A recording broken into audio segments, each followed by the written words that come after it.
కాబట్టి నీ తలంపులు దేవుని తలంపులకు వ్యతిరేకముగా ఉన్నాయంటే అవి నెరవేరవు.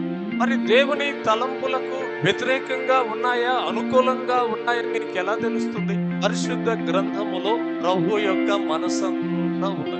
వాక్యాన్ని నువ్వు చదువుతూ నువ్వు గ్రహించినట్లయితే దేవుని తలంపులేంటో నీకు స్పష్టంగా అర్థమవుతాయి. నువ్వేది చేయాలో చెప్పారు, ఏది చేయకూడదో చెప్పారు, ఏది ఎలా చేయాలో చెప్పారు. ఇంకా నీకు అర్థం కాకపోతే నా సన్నిధికి రా, నువ్వు ప్రార్థనలో గడుపుంటే నీకు తెలియజేస్తా. కాబట్టి అన్ని ఏర్పాట్లు ప్రభు చేశారు. ఆయన మనసు స్పష్టంగా అక్కడ మనకు కనబడుతూనే ఉన్నది. కొరింథీ సంఘానికి రాసిన మొదటి పత్రిక 2:16. ప్రభువు మనస్సును ఎరిగి ఆయనకు బోధింపగలవాడెవడు? మనమైతే క్రీస్తు మనస్సు కలిగిన వారు. మీరు జాగ్రత్తగా గమనించండి. ప్రభువా, నీ ఆలోచన సరిగాదయ్యా, నీ తలంపు సరైంది కాదు అని భూమి మీద ఎవడైనా దేవునికి చెప్పగలడా?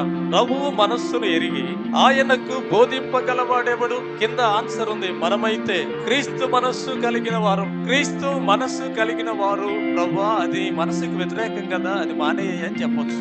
అవునా? అంటే వీళ్ళు ఏ స్థాయికి వచ్చారు? ప్రభువు తలంపులను అర్థం చేసుకుని ప్రభు కావాలని వీరిని టెస్ట్ చేస్తే ఇది మీ తలంపు కాదు, దాన్ని ఆపండి, ఇది చెయ్యండి అని చెప్పే స్థాయిలో పౌలు ఉన్నాడు. పౌలు ఇంకేమంటున్నాడు అక్కడ? మనము క్రీస్తు మనస్సు ఎరిగిన వారు. అంటే క్రీస్తు మనస్సు ఎరిగిన వారు క్రీస్తుకు చెప్పొచ్చు. అవునా?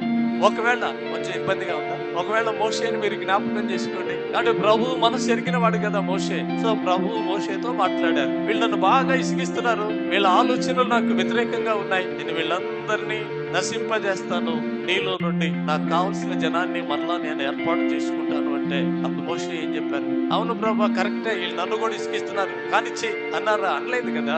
నువ్వు విమోచించావు కదయ్యా, నువ్వు రెక్కల మీద మోసుకొచ్చావు కదయ్యా, నువ్వు ఈ మధ్యలో చంపేస్తే లోకం ఏమనుకుంటదయ్యా, నిన్ను ఎరిగిన వారు అన్యులు ఏమనుకుంటారు అని ప్రభుతో మాట్లాడటం అంటే ప్రభు మనసదే, ప్రభు మనసదే అది తెలుసుకున్నవాడు మోషే. అందుకే మోషే అంటే ప్రభుకి ఇష్టం, చాలా ఇష్టం మోషే అంటే ప్రభు. ఎందుకంటే ఆయన మనసు ఎరిగి ప్రభు నేను ఇది చేస్తాను, నేను వారికి వ్యతిరేకంగా మాట్లాడతాను అన్నప్పుడు వద్దు ప్రభు, వద్దు ప్రభు అని బ్రతిమలాడిన వాడు మోషే. ఎందుకంటే మోషేకి ఆ మనసు తెలుసు.